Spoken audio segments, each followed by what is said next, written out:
믿을 수 있는 문구점.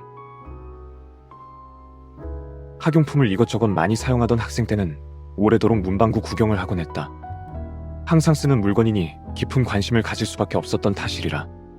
고등학생 때는 말할 것도 없고 대학교 때까지만 해도 제법 커다란 필통에 색색깔의 볼펜, 형광펜, 색연필, 수정테이프, 칼, 드라이버 따위를 서바이벌 장비처럼 종류별로 구비하고 다니며 누가 뭐 있냐고 물어보면 짠하고 꺼내어 뭐든 있는 사람인 양 잘난 체 하는 것이 인생의 소소한 낙 중 하나이기도 했다. 그쯤 되면 무겁다는 생각을 할 법도 한데 그때는 필통이라는 물건에서 무게를 느끼지도 못할 만큼 건강했던 것 같다. 그러나 학교를 떠나고 필기구를 사용하는 학습과도 그닥 관련이 없는 사람이 되니 학용품을 잔뜩 챙겨 다니긴커녕 가방에 펜 한 자루만 있어도 다행이다 싶은 처지가 되었다.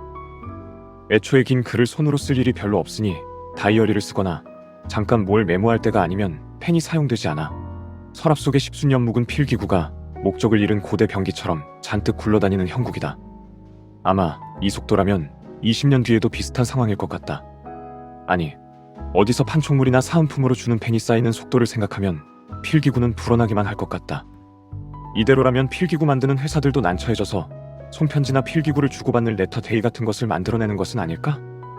물론 이건 어디까지나 우물안개구리 같은 생각이고 저 바깥에선 수많은 사람들이 하루 이틀 만에 펜 한 자루씩 소모해가며 무시무시하게 많은 글자를 적고 있을지도 모르겠으나 그나저나 얼마 전에는 지워지는 펜이 필요해서 집 근처를 헤매었다.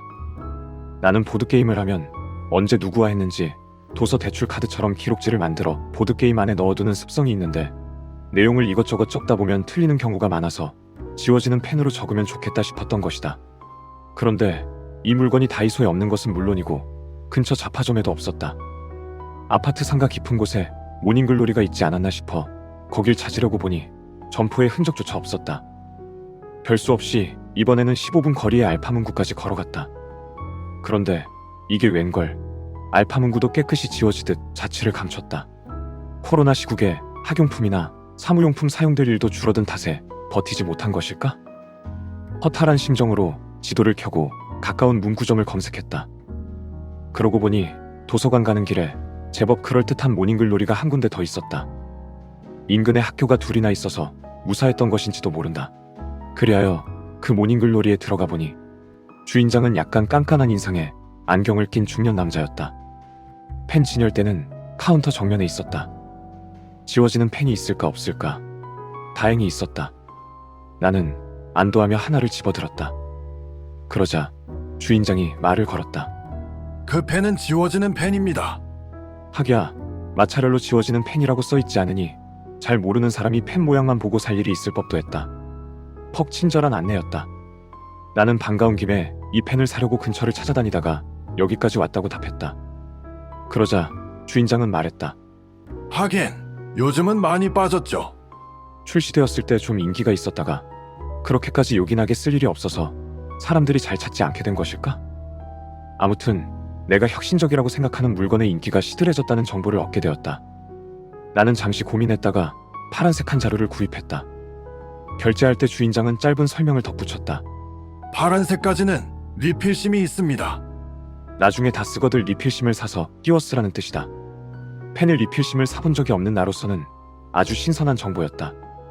그리고 사실 주인장으로선 굳이 리필심까지 구비할 이유도 묻지 않은 것을 안내할 의무도 없었을 텐데 거기까지 얘기해줬다는 생각을 하니 참으로 전문적이고 양심적인 분이구나 싶기도 했다. 양심이 바르고 훌륭하다는 이유로 냉장고를 받아야 한다면 이분도 받을 자격이 충분하지 않나 싶었다.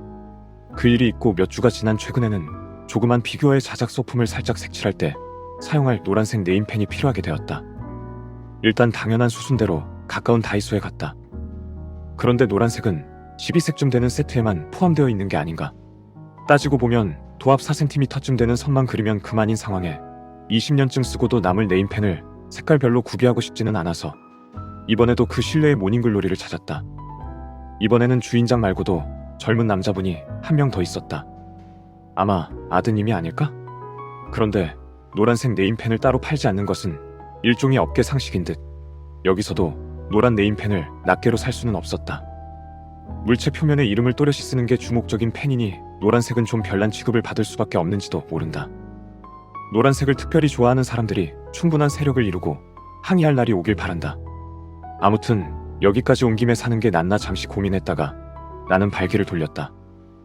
피규어 소품 하나 칠하자고 있는 줄도 몰랐던 색깔의 네임펜들을 세트로 갖기가 너무나 싫었던 탓이다. 그렇지 않아도 얼마 전에 쓸데없는 학용품을 몇 가지 정리해서 내다버린 참이다. 그런데 출구를 나서려는데 지켜보던 젊은 남자분이 말을 걸었다.